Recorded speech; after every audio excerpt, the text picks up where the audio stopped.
हमारे भारत का प्रथम नागरिक कौन होता है? तो वो होता है भारत का राष्ट्रपति।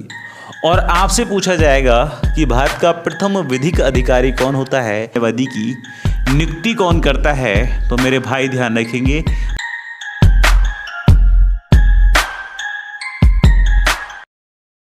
हेलो मेरे प्यारे साथियों, कैसे हैं सभी दोस्तों? मैं हूं अरुण कुमार और स्वागत करता हूं आपका एग्ज़ाम रेल के अंदर।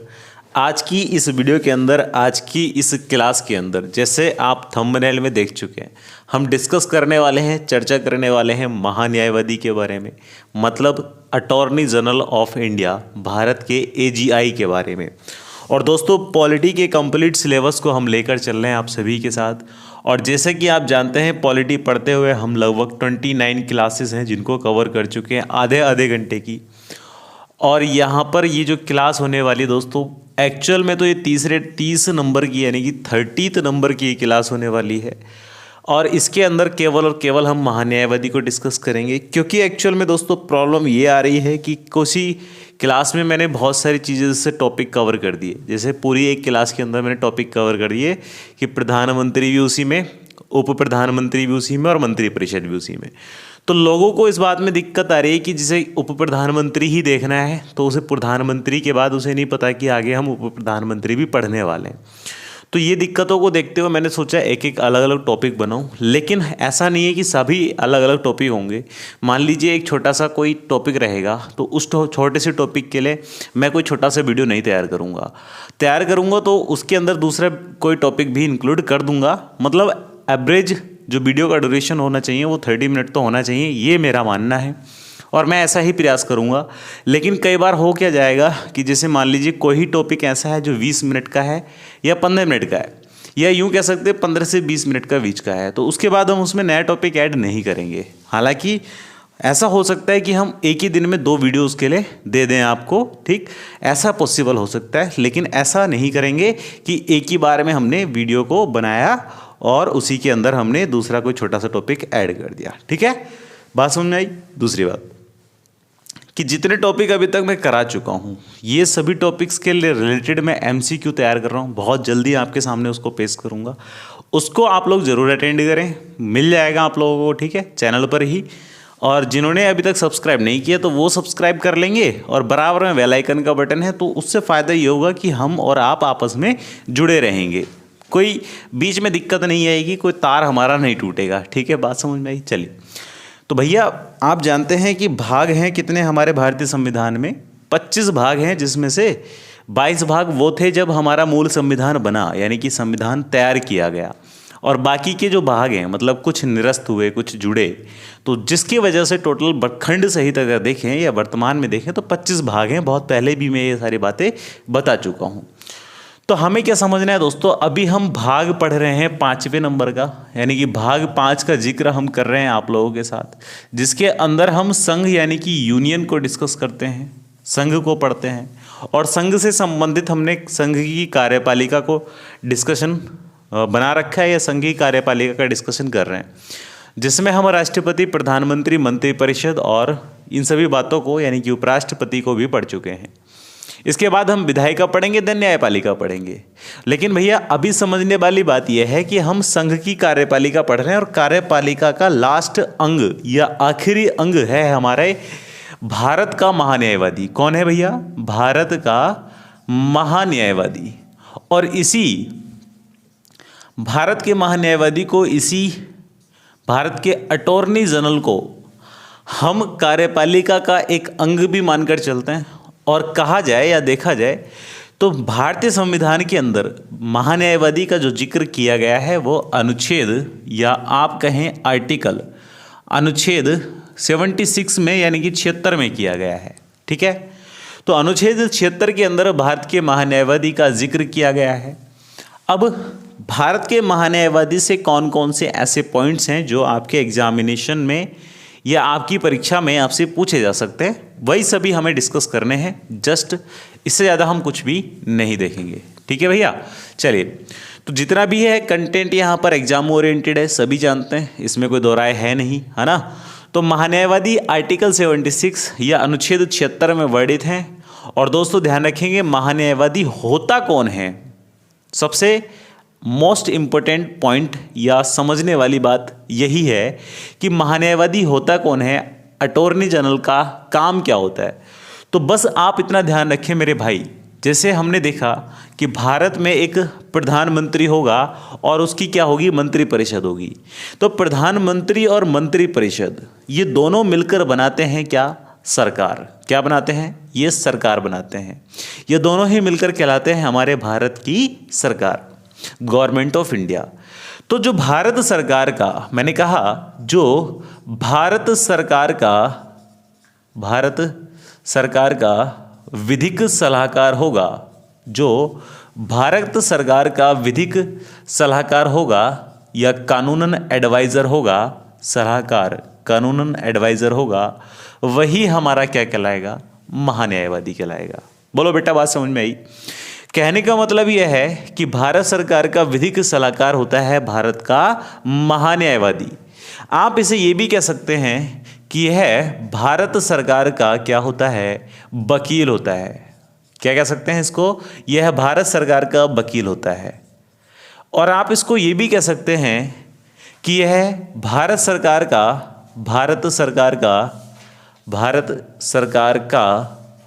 प्रथम विधि सलाहकार होता है, या यूँ कहें कि प्रथम विधिक अधिकारी होता है, प्रथम विधिक अधिकारी होता है। मैंने आपको बताया था कि हमारे भारत सरकार का हमारे भारत का प्रथम नागरिक कौन होता है, तो वो होता है भारत का राष्ट्रपति। और आपसे पूछा जाएगा कि भारत का प्रथम विधिक अधिकारी कौन होता है, तो वो होता है भारत का महान्यायवादी। यहीं पर आप एक ये समझ लीजिए कि जिस प्रकार से हमारे भारत में महान्यायवादी होता है, उसी प्रकार से हमारे भारत में एक क्या होता है दोस्तों, एक होता है महाअधिवक्ता। कौन होता है, महाअधिवक्ता। लेकिन दोस्त एक बात का विशेष रूप से ध्यान रखेंगे कि महाअधिवक्ता हमारे राज्य के लिए होते हैं पर्टिकुलरी रूप से, यानी कि प्रत्येक राज्य में एक महाअधिवक्ता होता है। लेकिन हमारे भारत में भी क्या है, एक महाअधिवक्ता है। तो जब हम बात करेंगे किसकी, महाअधिवक्ता की, तो केवल इसके बारे में आपको एक पॉइंट ये समझना है कि महाअधिवक्ता भारत सरकार का द्वितीयक, कौन सा, द्वितीयक यानी कि सेकेंडरी विधिक अधिकारी होता है। और यही जो महान्यायवादी है, इसी को हम क्या कहते हैं, सॉलिसिटर जनरल कहते हैं। क्या कहते हैं, सॉलिसिटर जनरल कहते हैं। अब दोस्त आपसे ये पॉइंट पूछा जा सकता है कि भाई महान्यायवादी या जो अटॉर्नी जनरल ऑफ इंडिया है, इसकी नियुक्ति कौन करता है। तो ध्यान रखेंगे इस पॉइंट को भी कि महान्यायवादी की नियुक्ति, अच्छा मैं महान्यायवादी को शॉर्ट में महा लिख दूँ, चलो पूरा ही कर देते हैं महान्यायवादी, कोई दिक्कत इसमें है नहीं। भारत के महान्यायवादी की नियुक्ति कौन करता है, तो मेरे भाई ध्यान रखेंगे, भारत के महान्यायवादी की नियुक्ति करता है भारत का राष्ट्रपति। कौन करता है, भारत का राष्ट्रपति। तो महान्यायवादी की नियुक्ति राष्ट्रपति करता है, इस बात को विशेष रूप से आप ध्यान रखें। दूसरी बात दोस्तों ये याद रखेंगे कि जब नियुक्ति राष्ट्रपति कर रहा है तो शपथ कौन दिलाता है, तो महान्यायवादी की शपथ या महान्यायवादी को शपथ भी कौन दिलाएगा, तो मेरे भाई ध्यान रखें, महान्यायवादी को शपथ भी दिलाएगा भारत का राष्ट्रपति। इंपॉर्टेंट पॉइंट्स हैं, ये क्वेश्चन आपसे एग्जामिनेशन में डायरेक्ट रूप से पूछे जाएंगे कि महान्यायवादी की नियुक्ति कौन करता है, तो महान्यायवादी की नियुक्ति करता है भारत का राष्ट्रपति।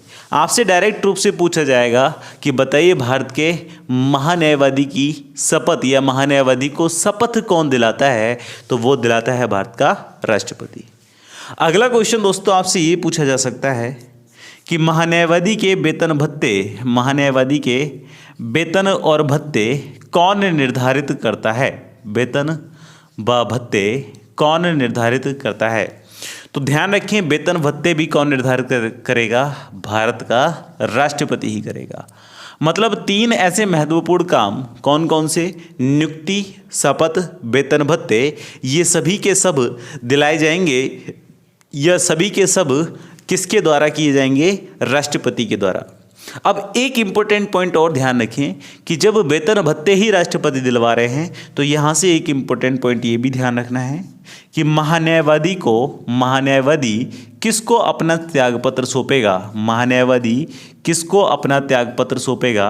अपना त्यागपत्र सौंपेगा तो मेरे भाई ध्यान रखेंगे, महान्यायवादी भारत के राष्ट्रपति को ही अपना त्यागपत्र सौंपता है। किसको अपना त्यागपत्र देगा? तो भारत के राष्ट्रपति को त्यागपत्र देगा। ध्यान रखेंगे, राष्ट्रपति को ही क्या देगा? ये त्यागपत्र देगा। बोलो बेटा, बात समझ में आई यहाँ तक की? तो राष्ट्रपति और महान्यायवादी, इनके बीच में 4 इंपॉर्टेंट पॉइंट तो यही हैं। कौन कौन से? नियुक्ति राष्ट्रपति, शपथ राष्ट्रपति, वेतन भत्ते राष्ट्रपति, त्यागपत्र राष्ट्रपति। और एक इंपॉर्टेंट पॉइंट भाई मेरे ये है कि जब मैंने आपको पढ़ाया था भारत का राष्ट्रपति और राष्ट्रपति पर आर्टिकल 61 में आपको पढ़ाया था राष्ट्रपति पर महाभियोग, तभी मैंने आपको एक बात ये बताई थी कि भारत का राष्ट्रपति चाहें तो अपना पक्ष रख सकता है उस महाभियोग के विपरीत या महाभियोग के विरुद्ध में। मतलब कहने का यह है कि राष्ट्रपति पर महाभियोग लाने से 14 दिन पूर्व ही उसको सूचित करना होता है, उससे उसका त्यागपत्र मांगा जाता है बहुत प्रेम भाव के साथ लोकसभा के द्वारा कि भाई राष्ट्रपति महोदय जी, हमें आपका त्यागपत्र चाहिए, आप अब पद पर बने रहने के काबिल नहीं रहे हैं। अगर कोई उन्होंने गैर संवैधानिक कार्य कर दिया तब उस कंडीशन में, ठीक है। तो जिस कंडीशन में त्यागपत्र राष्ट्रपति महोदय से मांग लिया जाता है तो उस कंडीशन में त्यागपत्र के बदले राष्ट्रपति साहब चाहें तो, ध्यान रखें, राष्ट्रपति साहब चाहें तो भारत के महान्यायवादी से अपनी क्या करवा सकते हैं? वकालत करवा सकते हैं। मतलब कहें कि महाभियोग से पूर्व या महाभियोग के दौरान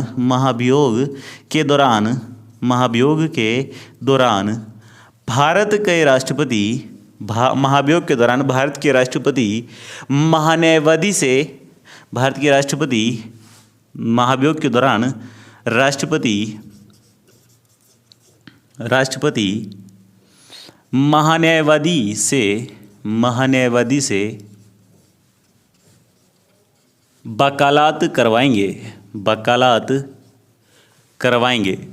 मतलब कहने का यह है दोस्तों, मैं बता दूं कि पैर में थोड़ी सी चोट है जिसकी वजह से मैं ज़्यादा हिल डुल नहीं पा रहा हूं। मतलब एक ही जगह खड़ा हुआ आपको दिख रहा हूं, ऐसा लग रहा है किसी ने मुझे लॉक करके यहाँ पोजीशन बना दी है कि बेटा तुझे यहीं खड़े रहना है। तो कारण यही है, पैर में थोड़ी सी चोट है जिसकी वजह से हिल डुल नहीं पा रहा हूँ। तो टेंशन मत लो भाई, राइटिंग गंदा भी आ रहा है आज, है ना, सब सारी चीज़ें नोट कर रहे होगे तुम लोग, समझदार हो हैं। तो तुम देख सकते हो कि महान्यायवादी से वकालत करवाएगा कौन? महाभियोग के दौरान भारत का राष्ट्रपति। ये बात समझ में आई? अब दोस्तों अगर यहाँ तक की बात समझ में आई है तो स्क्रीनशॉट उठा लो। सर जरा डस्टर देंगे प्लीज़, धन्यवाद। मतलब वही जो मैंने बताया कि डस्टर भी मुझे मांगना पड़ रहा है, वरना जानते हो ना मैं उठाने के लिए जाता हूँ उधर, बड़ा अच्छा लगता है जब मैं चल के जाता हूँ उधर को, डस्टर उठा के लाता हूँ वापस से। फीलिंग आती है कि सर चल फिर रहे हैं। मतलब एक जो ऑब्जेक्ट है हमारे सामने, जो मास्टर खड़ा है, जो ये स्मार्ट सा लड़का खड़ा है, ये चल फिर सकता है। आज नहीं चल फिर पा रहा है, ठीक है, तो टेंशन मत लो। चलिए यहाँ तक का हो गया, स्क्रीनशॉट निकालें, आगे चलते हैं। अब दोस्तों हम आगे क्या बात करेंगे, हो चुका है आपका स्क्रीनशॉट। हम आगे क्या बात करेंगे कि भारत का जो महान्यायवादी है, भारत का जो महान्यायवादी है, इसका वेतन कितना है? अच्छा ये बताओ वेतन कितना है? तो इसका वेतन है बेटा 90,000 रुपये। कितना? 90,000 रुपये वर्तमान में निर्धारित है। अब निर्धारित राष्ट्रपति के द्वारा किया जा रहा है तो कुछ फेरबदल भी हो जाता है कई बार, लेकिन बहुत ही समय से क्या है, इस समय 90,000 रुपये का वेतन दिया जाता है। और इस समय महान्यायवादी कौन है? तो महान्यायवादी हैं के वेणुगोपाल। ये नाम भी आप याद रख लें, के वेणुगोपाल हैं इस समय भारत के महान्यायवादी, ठीक है, भारत के महान्यायवादी के वेणुगोपाल। बोलो बेटा, बात समझ में आई यहाँ तक? चलिए आगे देखते हैं। अब आपसे एक बात महान्यायवादी के बारे में ये पूछी जा सकती है, ये जान ली जा सकती है कि बताइए भारत का जो महान्यायवादी है या भारत का जो अटॉर्नी जनरल ऑफ इंडिया है, मतलब भारत का जो अटॉर्नी जनरल है वो क्या कर सकता है? भारत का महान्यायवादी या जो अटॉर्नी जनरल है वो क्या कर सकता है? तो दोस्तों एक बात का विशेष रूप से ध्यान रखेंगे, इसको हम आगे आपको बताएंगे जब आर्टिकल पढ़ेंगे हम। कौन सा? आर्टिकल 88 या 88 आर्टिकल के तहत हम इस बात को जान लेंगे कि भारत का महान्यायवादी सुप्रीम कोर्ट में, राज्यसभा में और लोकसभा में जा सकता है।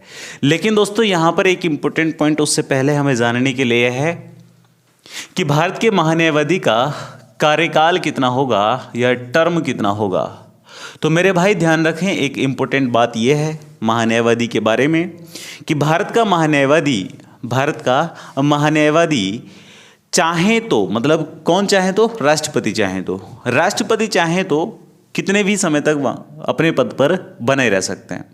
लेकिन सामान्य रूप से देखा जाए तो अधिकतम 3 वर्ष इनका कार्यकाल होता है। और दूसरा सामान्य रूप से देखा जाए तो भारत का महान्यायवादी जब नई गवर्नमेंट आती है, नई सरकार आती है, तब भी बदल जाते हैं।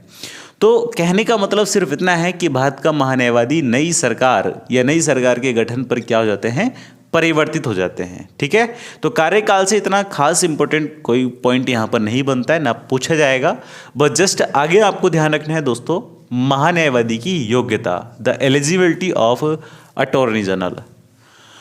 तो महान्यायवादी की योग्यता या हम एलिजिबिलिटी की बात करें तो भारत के महान्यायवादी की योग्यता, ध्यान रखेंगे, आप जानते हैं सुप्रीम कोर्ट में न्यायाधीश होते हैं और कितने न्यायाधीश हैं जब हम सुप्रीम कोर्ट पढ़ेंगे तब जानेंगे। लेकिन अभी भी समझ लीजिए कि 1+33 यानी कि 1+33, 1 है मुख्य न्यायाधीश और 33 हैं अन्य न्यायाधीश। तो 1+33 अभी न्यायाधीश हैं हमारे भारत के सुप्रीम कोर्ट में।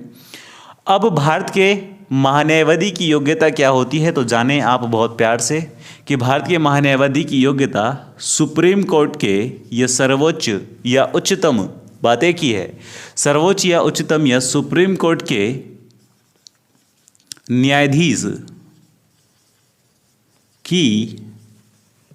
न्यायाधीश की योग्यता के समान होती है। न्यायाधीश की योग्यता के समान होती है। लेकिन मेरे भाई, जब आपको सुप्रीम कोर्ट के न्यायाधीश की योग्यता याद रहेगी या योग्यता ध्यान रहेगी, तभी तो आप महान्यायवादी की योग्यता को समझ सकते हैं। हालांकि जब हम सुप्रीम कोर्ट के न्यायाधीश के बारे में पढ़ेंगे या सुप्रीम कोर्ट पढ़ेंगे तब योग्यता के बारे में जान लेंगे अच्छे से। लेकिन यहाँ भी बात जान लीजिए कि सुप्रीम कोर्ट का न्यायाधीश बनने के लिए आपके पास कौन कौन सी योग्यता होनी चाहिए। तो सबसे पहली योग्यता तो यही है कि वह क्या हो, भारत का नागरिक हो।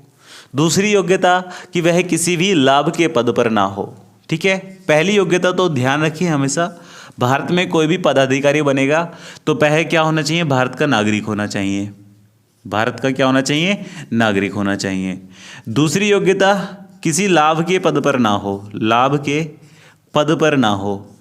लाभ के पद पर ना हो का मतलब है कि वह कोई भी गवर्नमेंट, इंडियन गवर्नमेंट या आपकी स्टेट गवर्नमेंट से कोई सैलरी ना ले रहा हो, कोई वेतन ना ले रहा हो, तो उसी को हम कहते हैं लाभ के पद पर। ठीक है, तो लाभ के पद पर ना हो, प्रॉफिट के पोस्ट पर ना हो, तो वह व्यक्ति क्या बन सकता है, भारत का न्यायाधीश बन सकता है। अब दोनों ही पॉइंट आपको ध्यान रखने हैं। दोनों ही पॉइंट ये बड़े इंपॉर्टेंट हैं क्योंकि ये हर एक पदाधिकारी के लिए आपके आ जाते हैं। ठीक है, दूसरी बात जो आपको ध्यान रखनी है कि सुप्रीम कोर्ट के न्यायाधीश बनने के लिए, मैं देखो दोस्तों योग्यता बता रहा हूँ किसकी, महान्यायवादी की, लेकिन ये समान होती है सुप्रीम कोर्ट के न्यायाधीश की योग्यता के। तो दोनों को बिल्कुल हम कॉरिलेट करते चलेंगे, एक दूसरे के समान करते चलेंगे। तो ध्यान ये रखें कि भारत में सुप्रीम कोर्ट का न्यायाधीश बनने के लिए आपके पास क्या होना चाहिए, सुप्रीम कोर्ट के अंदर या सुप्रीम कोर्ट में 10 वर्ष का वकालत करने का अनुभव हो। वकालत करने का अनुभव हो। ठीक, मतलब आपने 10 वर्ष सुप्रीम कोर्ट में वकालत की हो, या इसी में समझिए, या कि आप हाई कोर्ट के, यानी कि जो उच्च न्यायालय होता है हमारे राज्यों में, जब हम पढ़ेंगे उच्च न्यायालय को आर्टिकल 214 में, यदि 214 में, तब हम जानेंगे, और सुप्रीम कोर्ट को 124 में हम पढ़ेंगे, 124 में पढ़ेंगे। तो हाई कोर्ट में 10 वर्ष क्या रहा हो, न्यायाधीश रहा हो। 10 वर्ष न्यायाधीश रहा हो तो वह व्यक्ति क्या बन सकता है, सुप्रीम कोर्ट का न्यायाधीश बन सकता है। दूसरी बात, उसकी अधिकतम आयु 65 वर्ष से क्या हो, वह कम आयु का हो, 65 वर्ष की आयु से कम का हो, की आयु से कम का हो तो वह व्यक्ति क्या बन सकता है, भारत का न्यायाधीश, सुप्रीम कोर्ट का न्यायाधीश बन सकता है। और जो सुप्रीम कोर्ट का न्यायाधीश बन सकता है वही हमारा महान्यायवादी बन सकता है, अटॉर्नी जनरल बन सकता है। बोलो बेटा, बात समझ में आई कि या नहीं है यहाँ तक? चलिए, अब यहाँ पर आपके मन में दो डाउट ये बनेंगे कि सर ये बताइए कि जब अधिकतम तो 65 वर्ष की आयु है तो न्यूनतम कितनी होनी चाहिए? तो मेरे भाई, न्यूनतम आयु का कोई भी प्रावधान भारतीय संविधान में नहीं है। कारण यह है कि जब 10 वर्ष की वकालत पहले ही मांग ली और 10 वर्ष का न्यायाधीश बनना पहले ही मांग लिया तो इन दोनों की वजह से न्यूनतम आयु का तो कोई क्राइटेरिया बचेगा नहीं। दूसरा क्वेश्चन या दूसरा डाउट ये बनेगा कि सर एक हमने ये भी पढ़ा है कि वह दिवालिया या पागल ना हो। तो मेरे भाई, जब मैंने आपको नागरिकता पढ़ाई थी, सिटीजनशिप पढ़ाई थी, तब बताया था कि संसद के पास कुछ अधिकार होते हैं कि वह हमारी नागरिकता को छीन सकता है। और संसद नागरिकता को कब छीनती है? तो ध्यान रखो, वह तब छीनती है जब कोई व्यक्ति दिवालिया हो गया हो, बैंकरप्ट हो चुका हो या फिर वह पागल हो गया हो। तो दोनों ही कंडीशन में भारत की संसद नागरिकता छीन सकती है। और जब व्यक्ति दिवालिया हो जाता है तो उसकी नागरिकता ऑटोमेटिकली छीन ली जाती है, ठीक।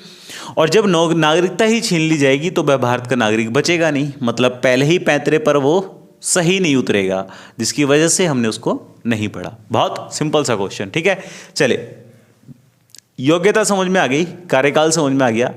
अब इसका कार्य क्या होता है? तो कार्य जस्ट इतना ध्यान रखें कि भारत सरकार को विधिक मामलों में क्या देता है, सलाह देता है, एडवाइस देता है। यहाँ देख लेते हैं, विधिक मामलों में सलाह देता है भारत सरकार को। कार्य, ठीक, कार्य हम क्या पढ़ रहे हैं, कार्य। तो भारत सरकार को विधिक मामलों में, भारत सरकार को विधिक मामलों में, विधिक का मतलब है कानूनन, विधिक मामलों में सलाह देना, क्योंकि आपने पढ़ा कि ये सलाहकार होता है। तो विधिक मामलों में सलाह देना ही कार्य होता है किसका, अटॉर्नी जनरल का, महान्यायवादी का। ठीक है मेरे भाई, चले इसका स्क्रीनशॉट निकालें, उसके बाद आगे की कहानी को सुचारू करते हैं। हो गया। चलिए, अब देखिए, भारत का महान्यायवादी ही इतना बड़ा टॉपिक है कि हम इसके साथ दूसरा कोई टॉपिक अगर पढ़ते तो वो मिस सेलिनेस हो जाता, बिल्कुल ही गड़बड़ वाली बात वहाँ पर बन जाती। ठीक है, इसलिए हमने केवल पर्टिकुलर एक ही टॉपिक पढ़ा और अब ये टॉपिक बिल्कुल समाप्ति की ओर है आपका कार्यक्रम, तो परेशान ना हो। अब हम पढ़ेंगे क्या दोस्तों, एक हम पढ़ेंगे आगे चलकर आर्टिकल 88 या अनुच्छेद 88। आर्टिकल 88 या अनुच्छेद 88 में, आर्टिकल 88 या अनुच्छेद 88 में आपसे कहा जाएगा कि जो भारत का अटॉर्नी जनरल होगा, एजीआई होगा, जो भारत का अटॉर्नी जनरल होगा, एजीआई होगा, वो आपके सुप्रीम कोर्ट में भी जा सकता है। कहाँ जा सकता है? सुप्रीम कोर्ट में। वो आपकी राज्यसभा में भी जा सकता है और वो आपके लोकसभा में भी जा सकता है, मतलब संसद के दोनों सदनों में जा सकता है और भारत के सर्वोच्च न्यायालय में जा सकता है। कौन? Attorney general. लोकसभा और राज्यसभा की जब संयुक्त अधिवेशन बुलाया जाएगा, जॉइंट सेशन बुलाया जाएगा, तब ये एजीआई उसमें भाग लेगा, ठीक, या भाग ले सकता है। लेकिन दोस्तों ये केवल पार्टिसिपेट करेगा, भाग लेगा, लेकिन ये क्या नहीं करेगा? तो दोस्तों ध्यान रखें, यह किसी भी मामले पर वोट नहीं करेगा, मतदान नहीं करेगा। बात समझ में आई? सुप्रीम कोर्ट में जाएगा तो वहाँ पर किसी भी निर्णय में या निर्णायक मत की बात होगी तो उसमें भी वो अपना मत नहीं देगा, लेकिन वहाँ पर कार्यवाही में पूर्ण तरीके से भाग ले सकता है। कौन? अटॉर्नी जनरल ऑफ इंडिया या भारत का महान्यायवादी। तो इस बात को विशेष रूप से ध्यान रखें।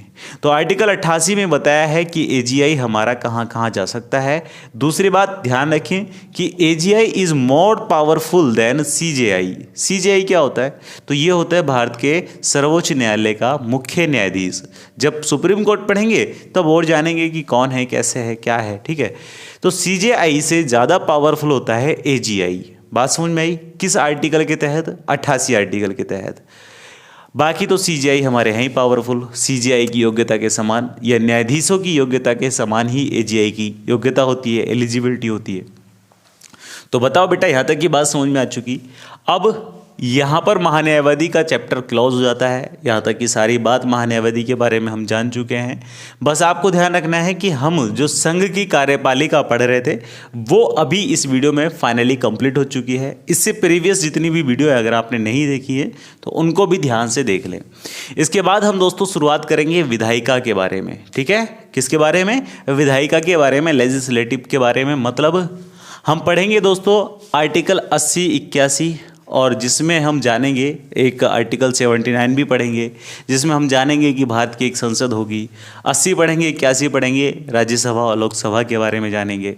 तो वो सब बातें भी हम डिस्कस करेंगे आप लोगों के साथ, लेकिन नेक्स्ट वीडियो में। वो वीडियो देखने के लिए आप चैनल को सब्सक्राइब करके बराबर में बेल आइकन का बटन है उसको प्रेस कर दीजिए ताकि वो वीडियो का नोटिफिकेशन आपको इंस्टेंट रूप से मिल जाए। दूसरी बात, ये वीडियो आपको कैसा लगा कमेंट बॉक्स में ज़रूर बताएं। वीडियो पसंद आया तो वीडियो को लाइक कीजिएगा और साथ ही जितना हो सकेगा दोस्तों शेयर कर दीजिएगा। मैं बीच में एक बार भी नहीं कहता हूं क्योंकि आप बहुत ध्यान से पढ़ रहे होते हैं, मैं आपको डिस्टर्ब नहीं करना चाहता हूं। तो आप फटाफट से इस वीडियो को शेयर कर दीजिए जितना हो सकेगा। बाकी दोस्तों टेक केयर, खुश रहें सभी लोग, आबाद रहें। मुलाकात होती है आपसे नेक्स्ट वीडियो में, तब तक के लिए जय हिंद, जय भारत। मैं अरुण कुमार, आप देख रहे थे एग्जाम रेल।